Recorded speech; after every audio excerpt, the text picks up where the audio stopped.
When they were done talking, Laine followed Romulus from the doorway and parted from him briefly when Mertes called back to say something. Laine saw Lupina and the Good Shepherd approaching. The Good Shepherd's sheep trod up the hill like fuzzy footrests on knobby wooden pegs. Lupina held the reins to one of the horses, pressing the sheep from behind. They seemed just like Laine's folks, who had been there for her through some pretty low points. But now she felt like she was the crab at the bottom of the fisherman's net that had made it out. And now that she'd made it out, they kept trying to drag her back in.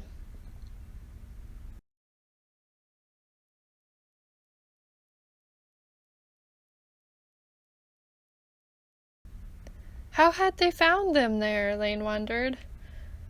Though she hadn't spent much time around Lupina, she didn't get a good feeling about her. Apart from putting Romulus down, she seemed to box Laine in, stomping at her so she couldn't keep watch over him. And she suspected it was her nippy dog harassing Laine back in the field. As they got closer, Laine saw how feeble the Good Shepherd looked, as if Lupina was corralling him too, and he was too tired to fight anymore. The tip of his nose was pink and his eyes looked sunken. He walked with a cane Laine hadn't seen before, and she again thought the dark thought she had in her time of grieving Dad's death. "Mom killed Dad with her controlling nature," the voice said. Irrational as it was getting the best of her, putting her in a sour mood. The dark thoughts were coming again. "Like she's trying to control you," the voice said. "Stop, just stop," she told her mind. "Everything's gonna be okay." Lupina moved past Laine, stabbing the ground close to her with her staff. "What is this one doing apart?" she asked, and startled Laine. She was ashamed of how quickly she bolted in line with the other sheep. Lupina looked at Romulus with her piercing blue eyes. "Where have you been?" she asked.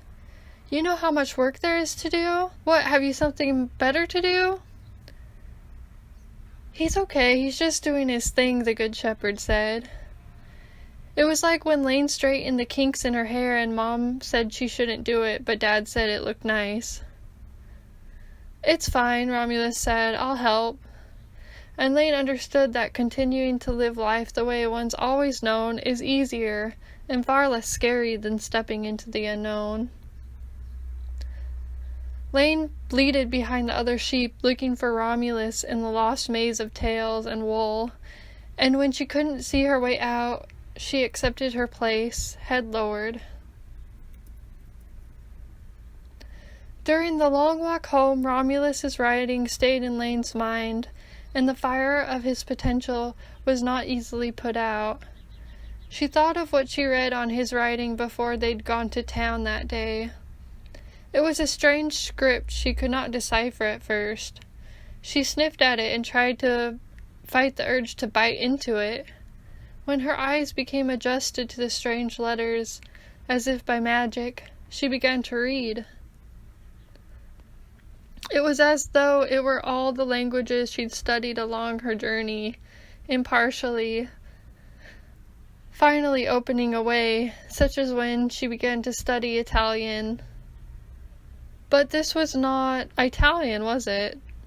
Latin would become the language of Rome, based on those hills among the lower Tiber area, where it had started out as only one of the many tongues, not the mother tongue.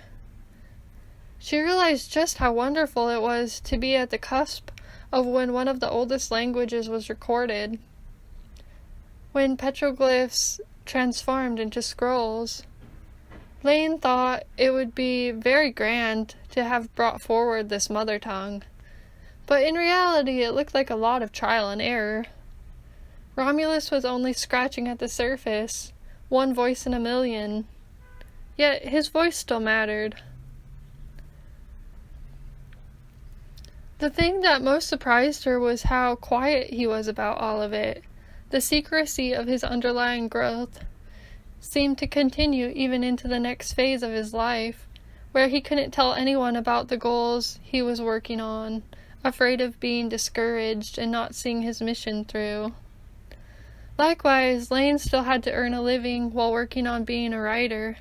For that reason, it seemed wise not to reveal the full extent of her expression while her foundations were still being built, her new habits stabilizing, and her new growth taking form beneath the surface.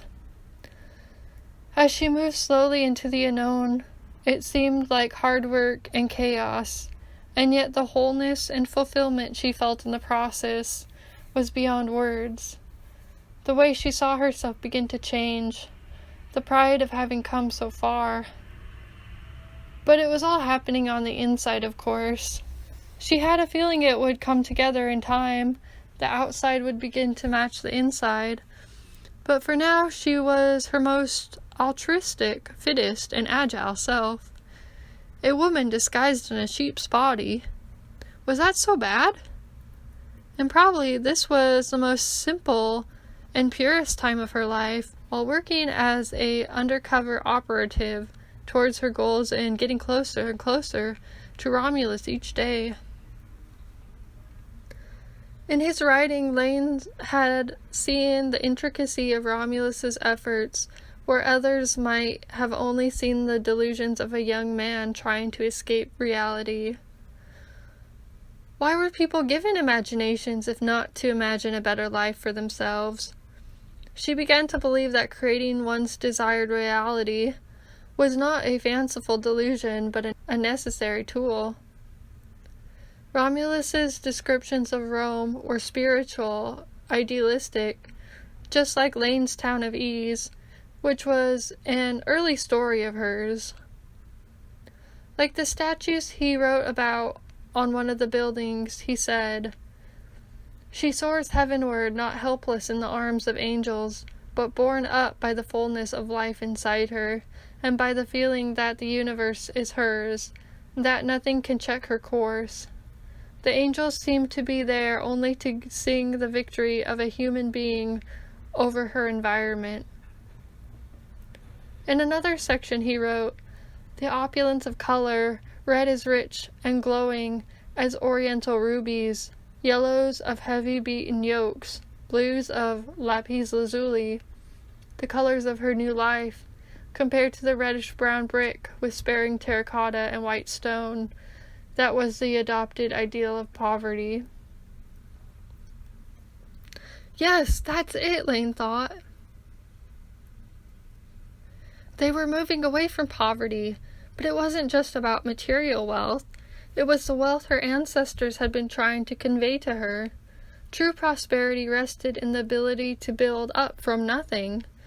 That's what her great-uncles had done in building Lion's flying service in the 30s, and what her ancestors from Ireland had done in moving to America, and then out westward to the new wild expanse.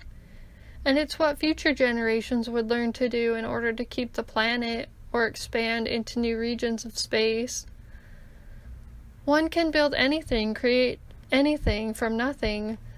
That was true prosperity. No matter what left or was taken away, there was ability within Romulus and within Laine to rebuild. And not just rebuild, but create an empire. The story he told was about a world that one man created in his mind. It was Laine's town of ease. As a kid, when sad or bored, she'd make up the song and sing it under her breath. It went, "Once upon a time there was a town of ease, created in one man's mind. It was a place of plenty. Each year when the festival of the seed made the people dance through the streets, even in the worst of weather. When each year it came about, the villagers threw their coins to the skies, where the 7 generations of tightrope walkers go across the strings like drunken herons, until enough coins fill their hats they can no longer keep their balance. They hold the hats down to let them spill forth, and the festival goers toss the coins upwards, refilling the hats from the streets below. Some coins fall back on the cobblestone and are pocketed by the string weavers and the sweet ice vendors. Working at part-time jobs and being a writer was kind of like walking on a tightrope, but she knew she couldn't give up because she was holding her dreams. And one can still balance even on a tightrope. It wasn't until they reached the roundhouse that Laine saw Romulus again, but she looked up in time to see his secret smile, barely conceivable, and knew it was the strength of his will.